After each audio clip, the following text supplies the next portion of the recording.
ನಮಸ್ಕಾರ. ಪ್ರಜಾರಾಜ್ಯ ಕನ್ನಡ ನ್ಯೂಸ್ಗೆ ಸ್ವಾಗತ.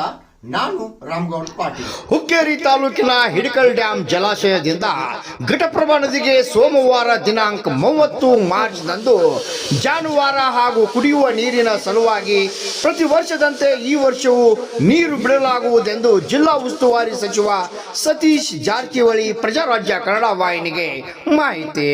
ರಾಮಗೌಡ ಪಾಟೀಲ್, ಪ್ರಜಾರಾಜ್ಯ ಕನ್ನಡ ನ್ಯೂಸ್, ಹುಕ್ಕೇರಿ. ಎಲ್ಲರಿಗೂ ನಮಸ್ಕಾರ.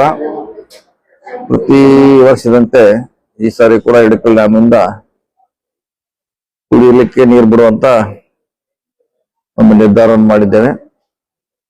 ಸೊ ಇದೇ ಬರುವ 30 ತಾರೀಕಿಗೆ ಘಟಪ್ರಭಾ ನದಿಗೆ ನೀರು ಬಿಡ್ತಾ ಇದೀವಿ.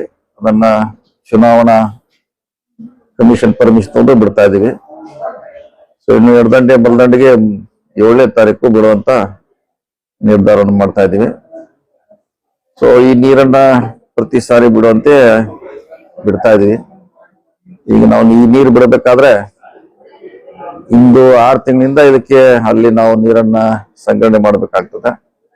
ಸೊ ಆ ನಿಟ್ಟಿನಲ್ಲಿ ಕಳೆದ ಸುಮಾರು ವರ್ಷದಿಂದ ರೈತರಿಗೆ ಅನುಕೂಲ ಆಗಲಿಕ್ಕೆ ನಾವು ನೀರನ್ನು ಬಿಡ್ತಾ ಇದ್ದೀವಿ. ಇವತ್ತು ಬಿಡ್ತಾ ಇದೀವಿ, ನಾಳೆ ಕೂಡ ಮುಂದೆ ಕೂಡ ನಿಮ್ ಪರವಾಗಿ ನಾವು ಕೆಲಸ ಮಾಡ್ತೀವಿ. ಅದಕ್ಕೆ ಈ ಕುಡಿ ನೀರನ್ನ ಮಿತವಾಗಿ ಉಪಯೋಗ ಮಾಡಬೇಕಂತ ಸಾರ್ವಜನಿಕರಿಗೆ ಮತ್ತು ರೈತರಲ್ಲಿ ಮನವಿ ಮಾಡಿಕೊಳ್ತೀವಿ.